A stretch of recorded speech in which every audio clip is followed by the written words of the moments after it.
Hello students, good morning to all of you. Class 12th की chemistry में हम alkyl halide और aryl halide शुरू कर चुके हैं, जिसका आज हम लेक्चर 2 पढ़ने वाले हैं। लेक्चर 2 जिसमें हमको पढ़ना है वर्गीकरण, या जिसको हम बोलते हैं क्लासिफिकेशन, वर्गीकरण। तो वर्गीकरण में सबसे पहला हेडिंग आपका हैलोजन परमाणुओं की संख्या के आधार पर, हैलोजन परमाणुओं की संख्या के आधार पर। तो जिसमें सबसे पहले एग्जाम्पल आप देख सकते हैं C2H5X, फिर CH2CH2X, फिर CH2CH2 और यहाँ पे 3 हैलोजन। मतलब क्लासिफिकेशन के इस सेक्शन में हम हैलोजन परमाणुओं की डिफरेंट संख्याएं होंगी, ठीक है। तो उनको क्या नाम या उनको कैसे क्लासिफाई करते हैं। तो जैसे पहले कंपाउंड में आप देख सकते हो एक ही हैलोजन है और ये एक एल्किल हैलाइड है, तो इसको आप बोल सकते हो mono halo alkane, mono halo alkane. इसमें 2 हैलोजन है तो इसको कह सकते हो die halo alkane, die halo alkane. और इसमें 3 हैलोजन है तो इसको आप कह सकते हो try halo alkane, try halo alkane. इसी प्रकार एरिल हैलाइड्स में भी आप देख सकते हो एरोमेटिक रिंग होते हैं। एरिल हैलाइड आपको बताया जा चुका है कैसे बनता है, ठीक है। तो मान लीजिए यहाँ पे 1 हैलोजन है, यहाँ पे 2 हैलोजन है और यहाँ पे क्या है 3 हैलोजन्स है। तो इसमें 1 हैलोजन है तो इसको कहेंगे mono hello arene, mono hello arene.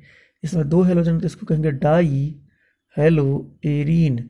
इसमें 3 हैलोजन है तो इसको कहेंगे ट्राई हेलो एरीन। अथवा पॉली हैलोजन, जिसमें ट्राई मतलब 3 हैलोजन हो या 4 हाइड्रोजन हो, उसको टेट्रा कहते हैं, में वर्गीकृत किया जा सकता है।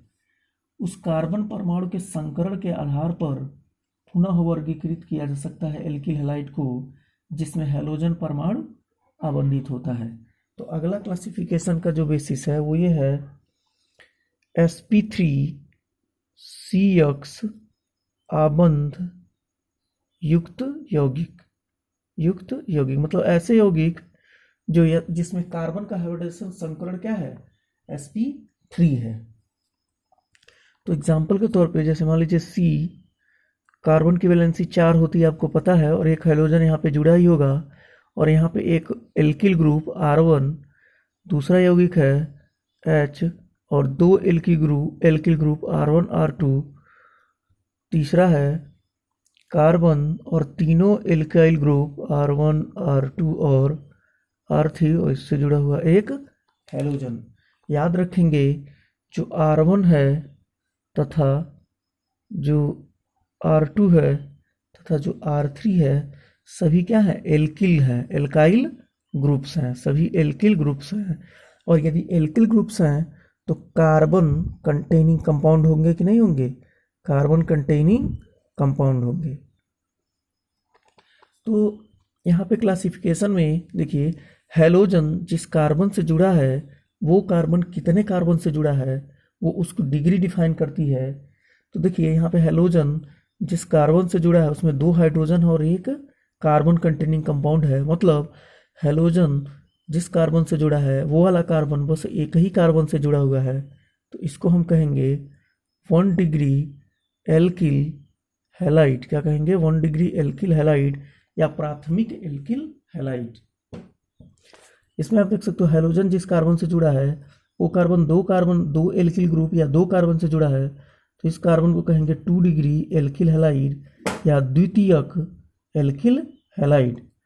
इस वाले कार्बन को आप देखेंगे तो ये कार्बन 3 एल्किल ग्रुप से जुड़ा है, तो इसको हम कहेंगे 3 डिग्री एल्किल हैलाइड या तृतीयक एल्किल हैलाइड, या 3 डिग्री इसको कहेंगे हम। अगला है आपका, इसमें दूसरा है allylic halide. Allylic halide, allylic halide. तो जो एलिलिक हैलाइड यौगिक होते हैं जिनमें परमाणु कार्बन कार्बन द्विक आबंध से परमाणु कार्बन कार्बन द्विक आबंध के समीपवर्ती sp3 हाइब्रिडाइज या sp3 संकरित कार्बन परमाणु से आबंधित रहता है। तो यहाँ से जो हैलोजन परमाणु है वो कार्बन कार्बन द्विक आबंध से जुड़े एक और कार्बन जो sp3 हाइब्रिडाइज है से यदि जुड़ा है तो इस प्रकार के यौगिक को या इस प्रकार के कार्बन को हम एलिलिक कार्बन कहते हैं। एग्जाम्पल के तौर पे जैसे दूसरा एग्जाम्पल हो सकता है, यहाँ पे डबल बॉन्ड, यहाँ पे क्या करिए एक हैलोजन रख दीजिए। यहाँ पे कार्बन कार्बन द्विक आबंध के जुड़े कार्बन जो कैसा हाइब्रिडाइज है sp3 हाइब्रिडाइज है, तो इस वाले कार्बन से यदि हैलोजन जुड़ा है तो इस ग्रुप को हम कहते हैं एलिलिक ग्रुप या एलिलिक हैलाइड। इंपॉर्टेंट है ये, इसकी पहचान करना मैं आप लोगों को बाद में बता दूंगा। इसी प्रकार अगले सेक्शन में इसके आगे हम क्लासिफिकेशन करेंगे। Thank you.